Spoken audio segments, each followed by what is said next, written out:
Hi students, welcome back to learning journey. இப்போது இந்த பகுதியில் நமக்கு என்ன தெரியுது? சில பேர் ப்ளூ கலர் டாட்டுன்னு சொல்லுவாங்க, சில பேர் வெள்ளை கலரில் ப்ளூம்பாங்க. ஆனால் யாருமே வெள்ளை கலர் நிறையா அப்படின்னு சொல்ல முடியாது. ஆனால் அந்த உருத்துற அந்த ப்ளூ கலர் தான் எடுப்பாக இருக்கிறது தான் சொல்லுவாங்க. அது எதனால் அப்படின்னா, மற்ற இருக்கிற அத்தனை வெள்ளை கலர் நற்குணங்கள் உள்ள மக்களை யாருமே பார்க்க மாட்டாங்க.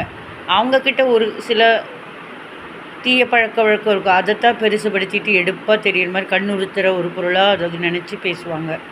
ஸோ இந்த மாதிரியான உலகத்தில் நம்ம வாழ்ந்துட்டுருக்கோம். இதை நம்ம சரிப்படுத்தணும் அப்படின்னா கொஞ்சம் கொஞ்சமாக அதை குறைச்சிக்கிட்டு நம்ம சரிப்படுத்திடணும். பிடிச்சிருந்தா லைக் பண்ணுங்கள், ஷேர் பண்ணுங்கள், சப்ஸ்கிரைப் பண்ணுங்கள், பெல் ஆல் கிளிக் பண்ணுங்கள். தேங்க்யூ.